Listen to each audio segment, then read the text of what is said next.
O co se jedná? Tady pán jmenovaný Igor Vlahovič. Co je? No, řekni o co go. Vidíte vysílačku? Doufám, že to vidí. Tady je vysílačka. Ano, Ale vysílačka. já nemám auto. Ano, auto je někde tam vzadu. Já šplhač mi se skutálel do lomu Hády z prvního podlaží. Já jsem ho řídil na dálku a... Jdeme radši, ztrácej čas, dokud je světlo. Takže já jsem ho držel, jsem ho řídil na dálku, jo.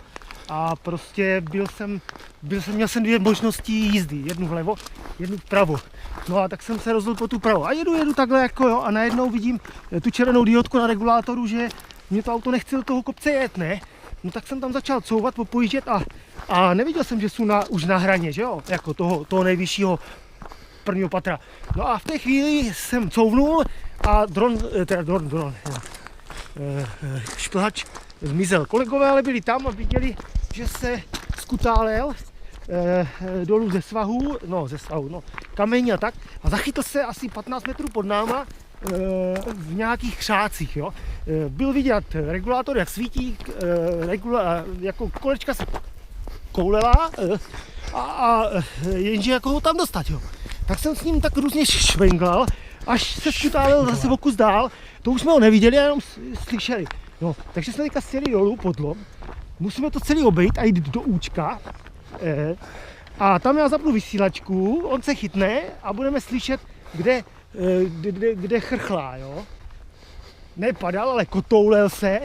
Dobrých 30, nebo se bude ještě kotoulet. Tady hovno. A já po toho zvrstnu teda. Ježíš, běž! To je dobrý jak na zlomení nohy, ale bez pohorek. Je to tady, takhle, přímo nade mnou, takhle. Toto je to účko. Jo. Tady, počkejte, poslouchejte, jo.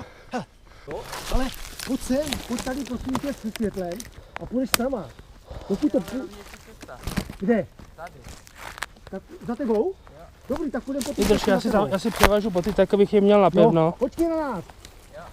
Fakt neblbní, jo? Jo, hele, radši ať ho pošlu, jdem teda za ním, říkal, že tam je prý cesta. Tak radši jdem za ním, ale počkej na nás. Ještě, já mám zahejbat? Já nechci moc hejbat, aby zase neodjel. Si svítím na ksí, když tak, kdyby. David, nejmladší ze skupiny, je teďka nahoře, asi 50 metrů nad náma a statečně tam bojuje za mého X-Kravlera. Uvidíme, co Carson vydrží, když padá.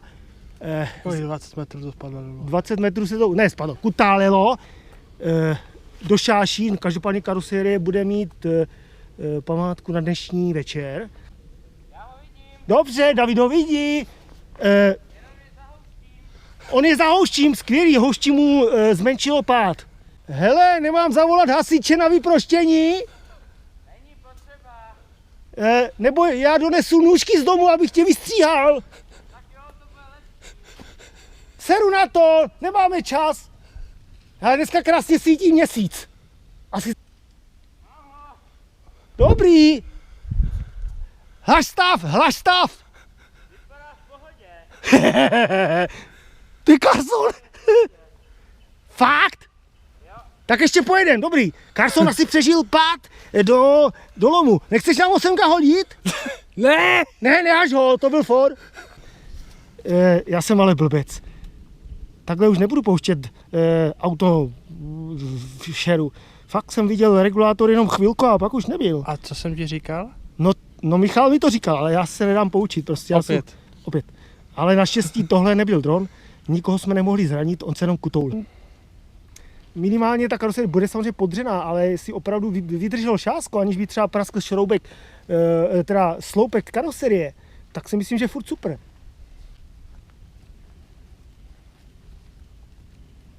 Myslím, že spíš svítěním se tom, než když mu budeš hejbat.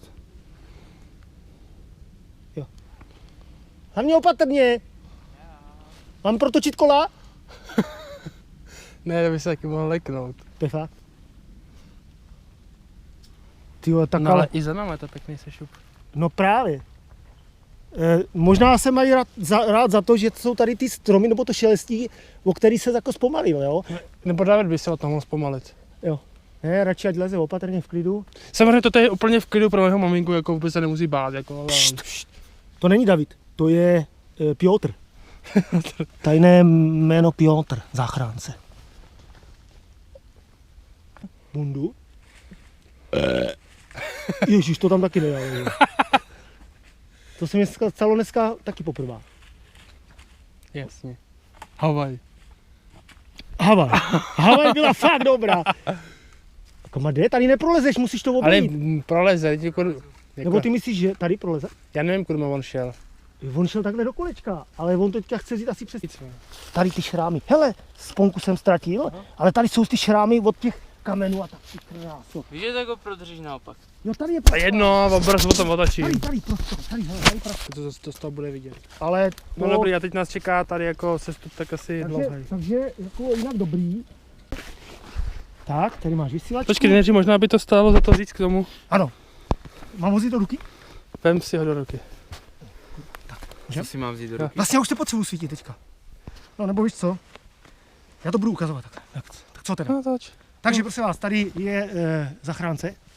Ahoj. Který má u mě 2 čokolády a pití. Tady je pomocník, který má čokoládu a pití. A já si sám koupím taky Pauno. čokoládu a pití. Tak toto je Carlson X Kravlí 1:10 2VD. Je to šplhač, kdybyste to nevěděli. A ten dneska absolvoval jednak jízdy na prvním podlaží, ne, spíš druhým podlaží lomu Hády. On už chce jet. A prostě s mou nepozorností, na kterou jsem byl samozřejmě upozorňován, prožil střídavý pád a kotoul úplně dolů tady na spodní lom Hády. Kotoulel se, padal a jak vidíte, tak tady je omlácená ta přední spojovací tyč. Ta trpěla hodně, protože to, no ale tak možná, že ho trošku vybrousíme, přelakujeme. A takže ta přední spojovací tyč je důkazem toho, že to trpělo, jinak evidentně kola všecko ostatní bez problémů, zřejmě i kvůli tomu, že ty plasty ne, ty už jsou odřívy, ale protože to celkově, to auto je hodně měkký, jo, tak díky tomu se všechno tak nějak poskládalo. Kastle, která je taky hodně taková jako pružná, tak ta vlastně se hodně dodřela, jak vidíte. A jediná prasklina je tady vpředu. Asi to při pádu takhle narazilo, takže ta se zalepí a vlastně není nic vidět, jinak karoserie je v pořádku. Ztratil jsem pouze jednu sponku, takže já to považuji za skoro zázrak.